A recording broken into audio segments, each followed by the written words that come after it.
Hi, Matthijs. Today we will speak about your piece, A Moment of Life. Yeah, moments of life. Thank you. Yeah. Can you give me a short, maybe background on what's the piece, right? Who commissioned the piece, when it was premiered, for whom it was written? So at the end, if I remember correctly, either the end or the end of 2015, beginning 2016, around then, I was approached by Gareth Lubber, who's a viola player. He's also in the recording that it's available of the piece. He's the overtone singer. And he was friends with Denis Goldberg, who is one of the Rivonia Trialists, who was a member of uMkhonto Sizwe and spent, if I remember correctly, I think it was 26 years, 23 or 26 years in prison for his involvement there as being part of the ANC. And the year before, so this was for the Stellenbosch Chamber International Chamber Music Festival. The year before, there was a work that my father had written, which had been narrated by Desmond Tutu, a piece called The Selfish Giant. And I'm not sure whose idea it was, but they felt that it would be cool to have me then write a work together with Mr. Goldberg about his experiences and, before prison, during prison. So I, out of the blue, got a phone call from him one evening along the lines of like, what are you doing tomorrow? And I'm like, oh, absolutely nothing. He's like, great, you're coming with me. And I went and I met Dennis, and yeah, that's how the piece how it found its life. Yes. And mm, what is the, let's say, main concept of the piece? Um, so the idea behind it's 8 movements, or rather 7 short stories and a poem, about his experiences leading up to leading up to prison, and it goes all the way. So the first, it starts with him as a child at school and works all its way up to when Nelson Mandela became president after the official election that we had. And tells, so the title Moments in a Life was Mr. Goldberg's. He suggested that it's sort of very kind of, little glimpses or vignettes, I guess, of key moments in his life. The only one which is a little bit more of, because it's that isn't quite a short story, is the poem movement, because at the time, I mean, this is just an aside, but we were talking about, I how it came about is he gave me his book. I read sections of it, and I was like, I would like this to be a story, and he would choose as well. But the point is that with the prison scene, his time in prison, in his words, it was all kind of like a blur. And there was so many, like, to spend that long in prison, there was never nothing really that he could like pick at. There was one story that I wanted to include, which was an attempt of how they tried to escape prison. And he opted to exclude that. Funnily enough, I mentioned this just because I saw recently there was actually a movie made about that event. I think it's called Escape from Pretoria. It's with Daniel Radcliffe.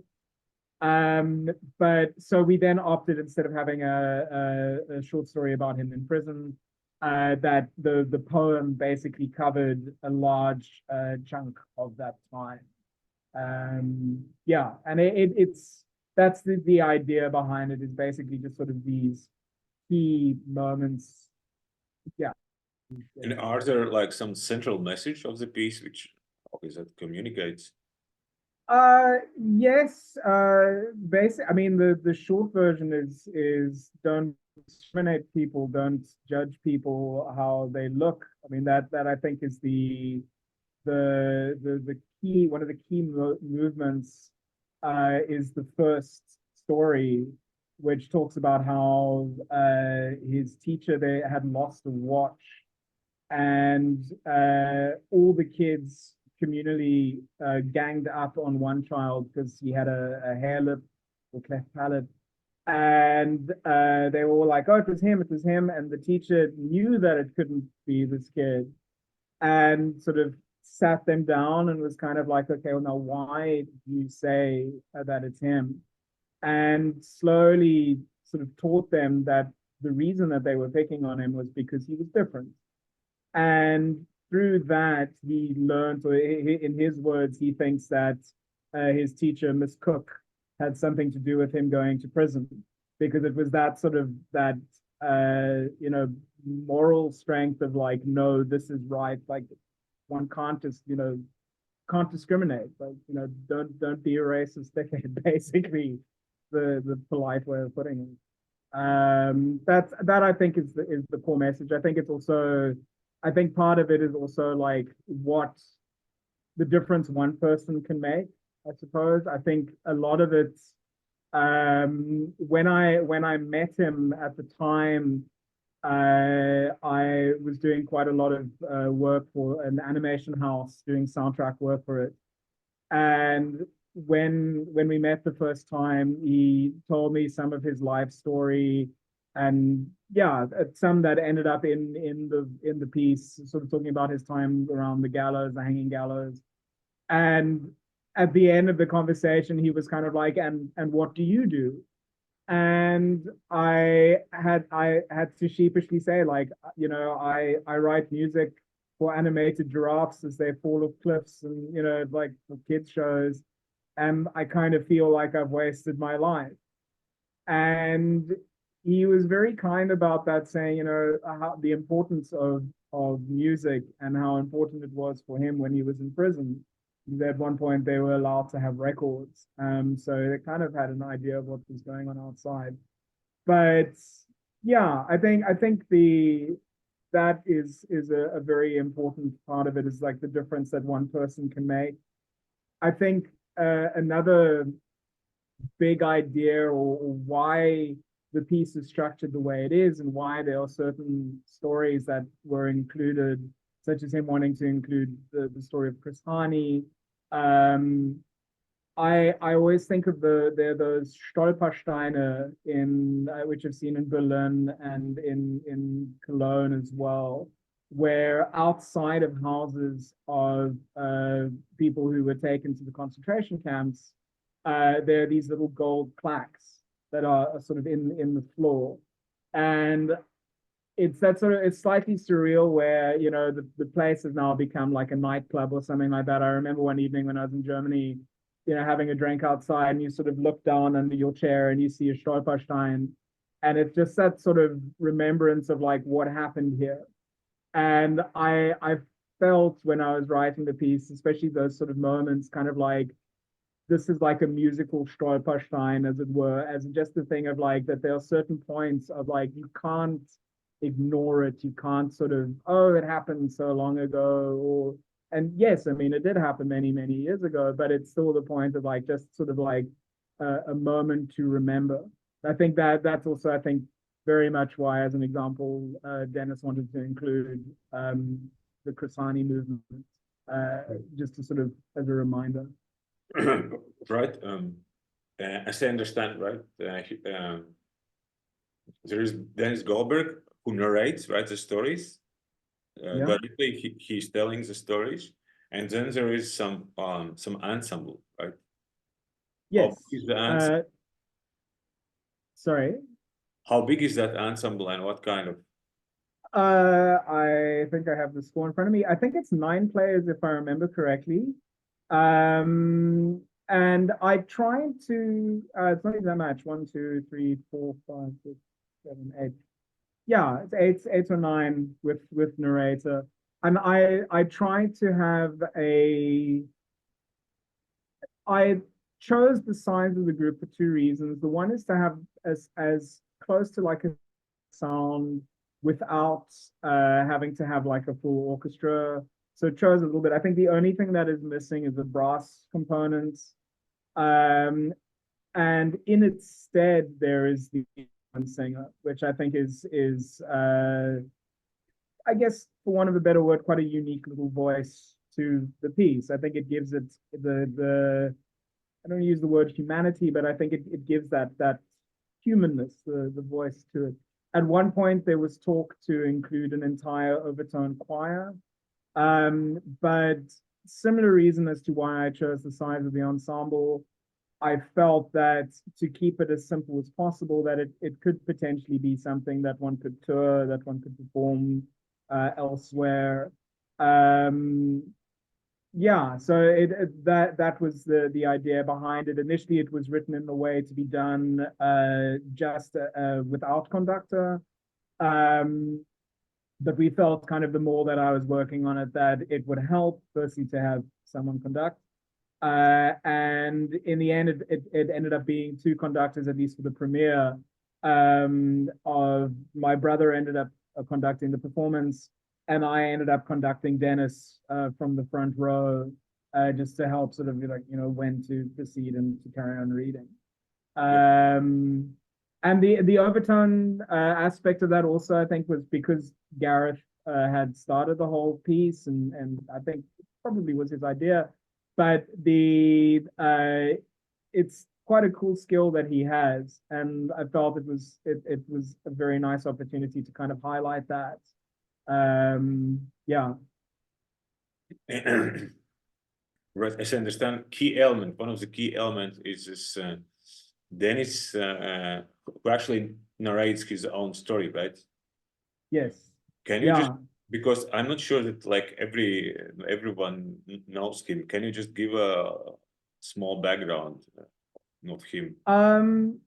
Yeah, I mean, I will do the best that I can remember, because it's also been a long time since I've dealt with this. I mean, he was for one of the better words, the one white guy in uMkhonto Sizwe. And he was part, I mean, at one point the piece almost got called How to Build a Bomb, because one of his key jobs, he was an engineer, if I remember correctly, or he was studying to become an engineer, was he helped with elements like that, of how to make explosives and like things that they would have needed for the struggle. And if I remember, it was sort of in the 50s where they went into hiding, and amongst them guys like Nelson Mandela. There were 12 Rivonia Trialists together. I think, if I remember, I think unfortunately, I think only one is still alive.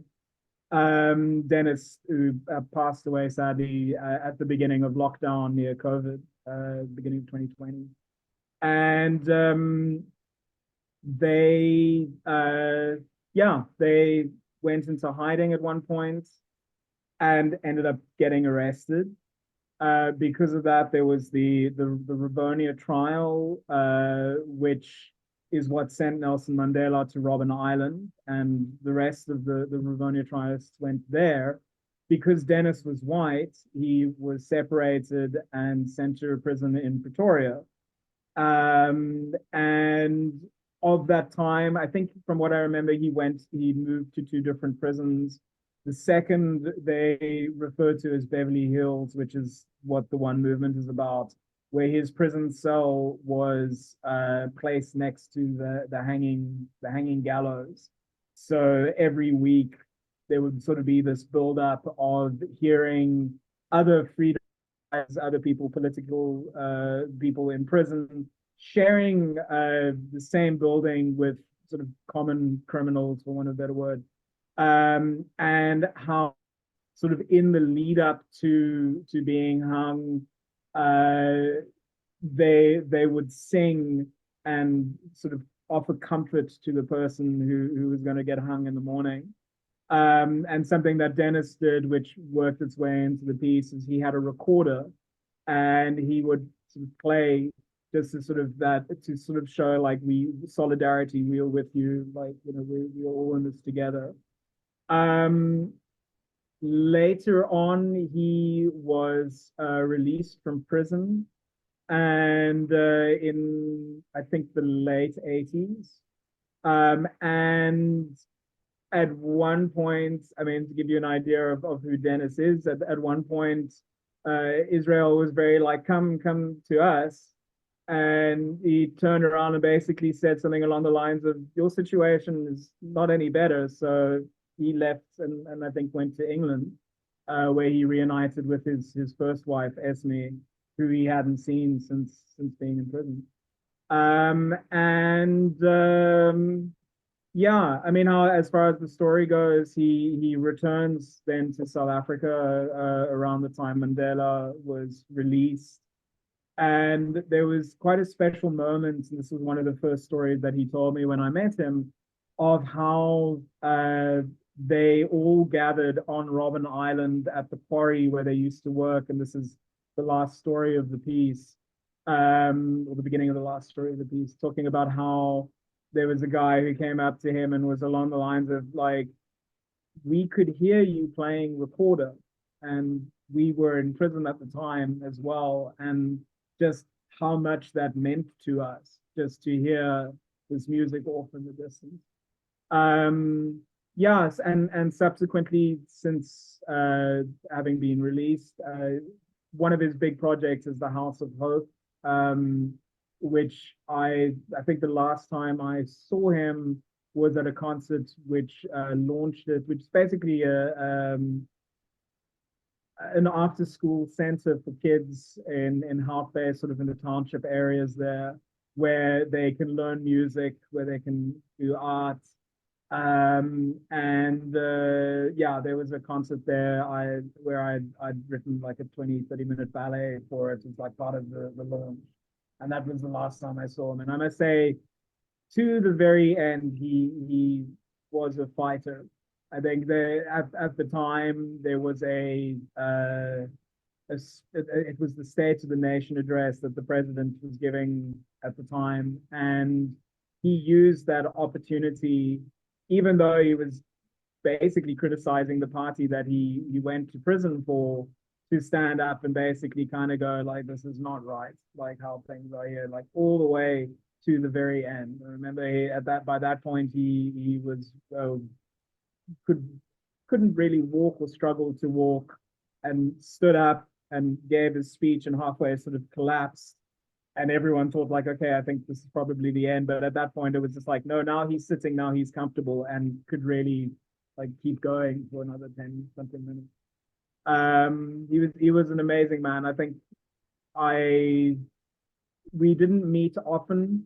I think probably in the time that I knew him, we saw each other maybe 10 times. But there very much was, I think, and then this also kind of has to do with how I put the piece together in the end, having to edit. So I interviewed him, and there was about an hour and a bit of him telling these stories, which I ended up having to whittle down to like a 20-minute, 30 minutes bit of dialogue. And that whole period of listening again and again and again to his words, it was a very, I mean, understandably dark time to have to, I know, I mean, for him, obviously, but to have to sort of listen to these stories and have to process it, to the point where I ended up getting shingles twice while I was writing it. It just like having to, and I know, I think I was talking to a friend of mine at the time about it, how there was this case of when the Truth and Reconciliation trials were happening, that the people who were translating all these horrible, horrible, horrible stories ended up with just getting sick left and right to have to sort of like live in that world for such a long time. But I completely digress. But yes, so that is who Dennis was. I think part of the story, again, that element of like the difference what one man can make, or one person can make, is he was viewed differently, I suppose, because he was the one white guy. And that's sort of like, why are you doing this? Like, you know, why give your life for this cause? Got it. Yeah. But it's quite a long piece, right? The piece is meant to be about 35 minutes. The recording, I think it came out to about 40 something. It live performance, some things a little bit slower, whatever. Yes. I mean, it's basically, yeah. So. And with 35 to 40 minutes long piece, right? And there's a lot of this narrative element, very huge emphasis. But you as a Yeah. composer, what was dramaturgy behind it, right? 40 minutes, it's quite long, right? Time. Sorry, what was the broke up there? What was dramaturgy behind the music, right? As in, why did I choose certain things, or like dramaturgy, right? How all these 40 minutes, are there ups and downs, or it's only plain, or are there special moments or special parts, and definitely. A lot of it's, so I kind of viewed the piece a little bit because as like a concerto for narrator and ensemble, just because how he spoke, I think was very important. It was very important for me to kind of get that feeling of those times I met him before I wrote it, sort of sitting with him and having him tell the story. And I think, if I remember correctly, the piece ends with him describing how him and the other Rivonia Trialists would tell stories. And it all sort of like links that together. So I tried something that was very influential, strangely enough. I am quite a big Star Wars fan. And there is a scene which I kept thinking of while I was working on it, which is, if I remember correctly, it's in the Return of the Jedi, where you have Yoda is sort of giving a lot of narration and explaining a lot kind of, about Luke's heritage and all that.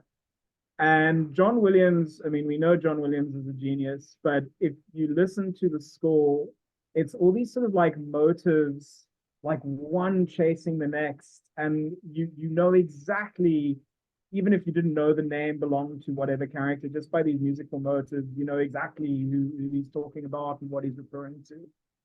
And there was something about that scene. I remember listening to it or rewatching it when I was working on the piece to try and have that flow of, even though you have a lot of talking going, that there's stuff in it that you can kind of like pick at.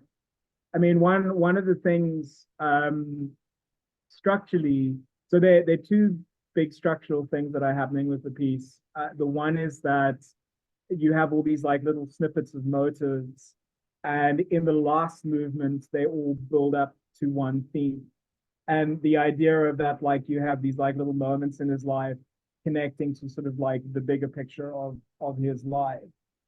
The other is something that at the time I was experimenting a lot with, sort of stylistically how I would write, is that the outer sections were kind of tonal, kind of film music-y, but the more that one sort of delved into sort of like the prison stuff, the trial stuff, stylistically it kind of fell apart a little bit, so it became a little bit more atonal. The whole poem is based on a free improvisation-y kind of idea of the stuff sort of that I was doing at the time with my group, the Shot Ensemble. So there were a couple of key points where, just to breathe a little bit, where he would stop talking, and it would either be just sort of to set the scene. I think of there's like a drum thing at the beginning of the Rivonia trial, which is very rock and roll and very kind of, that is meant to be sort of the artificialness of sort of like your big stadium rock concerts paralleling like the artificialness of the trial. It was all a show, basically just to show the rest of the country, this is what we do to people who try and attack us.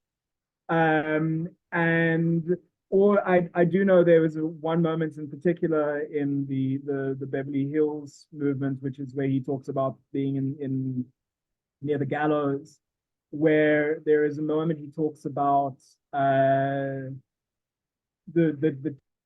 in the same movement as the one is hearing people being hung, and there's sort of like a musical climax, sort of the sound almost of the trapdoor opening. The movement starts with the piano imitating the sound of a prison cell being slammed shut, or in the one case of talking about, there was a woman that all the prisoners could overhear was basically being tortured in prison and screaming or pleading for her life, and how the other prisoners, the non-political prisoners, laugh about it the next day. And that there is a clarinet that sort of like pierces through, which is sort of my take on that. But I remember when I was writing it, that it was just one of these sequences where I had to keep adding more bars and adding more bars, because there was just no ways that one could finish that thought and then sort of like immediately carry on going in with the talking. So there are spots like that where just to kind of give it breath. And I think also because of just how the performance went in the end, that some of those spots, they're more spots than I had initially intended. Also, he trimmed some of the dialogue as well, so suddenly the music sort of came out a little bit more. Yeah. Can you imagine the same piece, right? But without this narrative part, would it still work? Is the only music, only sound? Just music? Yeah, just music. I think so. I think there's stuff in it. I mean, it is so, it's written together. There's a lot of underscore, but I think there is a lot happening in the underscore, that it's not just kind of like, here's a chord, here's a chord, here's a chord. There are all these motives. There are textually things. I mean, a lot of it is kind of, you know, I was thinking about it this morning. There's a moment in the Rivonia Trial movement where there's a sort of very frenetic double bass solo. And the context of that, as an example, is I was thinking back to those, I don't know, the Snoopy cartoons, sort of Charlie Brown, of like whenever the grown-ups would talk, you'd always hear that sort of trombone, and you never quite hear what they were saying. And for me, that was the lawyer, the prosecutor, sort of, you know, spouting, you know, not nonsense, but like that one didn't need to hear the exact words. So yeah, I don't know. I think he is a very integral part of the story. I do think that. I think one of the questions, what I thought the question was going to be, was if the piece could work with someone else narrating. Yes, because that is something that has been asked a few times. Something that we are about to discover. There is a performance that's meant to be happening at some point at the end of this year. It has been done once without him narrating. Unfortunately, he was literally on his way to go and do the performance when he fell sick. This is when he discovered that he had cancer, and we went and visited him in the hospital at the time, and that performance then had someone else narrating. It's a good question. I don't know. I think also on the other hand, there is the question of like, well, the piece exists as an online thing. It's there. One can hear him narrate it whenever one wants to. So that doesn't matter, you know. Like, I think, yeah, I'm very curious to see what the plan is, who they get to narrate it, how they choose to go for the narration when it gets done again. I think the stories are strong enough. What he is saying and the message, I think, is strong enough that it can be done like that. And the last question: what would be your advice or your suggestions to composers who would like to as well, right, to compose for such narrative works, right, where narrative is integral or maybe even a crucial element in the piece? What would be your suggestion to those? I think something that I had to do, there were two things, I guess, that I think of straight away. The one is that not to be afraid to cut stuff, not to be afraid, like not to fall too in love with the words. I think what helped was that there was like a time limit, so the edits of his text and everything got pretty brutal, just to kind of like condense as much as possible. Yeah. Also, I think the other thing there, I mean, if I think of the piece, there are like four big "here are me" musical moments. 4 or 5. It's to kind of to humble yourself a little bit to the text and let that take the lead. And it's basically to know when to shut up and to know when to kind of like just, you know, because the temptation, I mean, when I was writing it, knowing what the occasion was, knowing that because he was narrating it, that there would be an audience, that people would see it, it's very tempting to kind of go like, I'm going to throw out all the tricks and like, here I do this and like, watch what else I can do. But realizing that what I'm doing, I mean, I'm not saying that what I did was not important, and someone else would have done it differently, but I think it's knowing when to kind of like step back and go like, this is, you know, especially the message, like this is much more important than like whatever effects and stuff that I do. Thank you very much for this interview. Cool, thank you very much.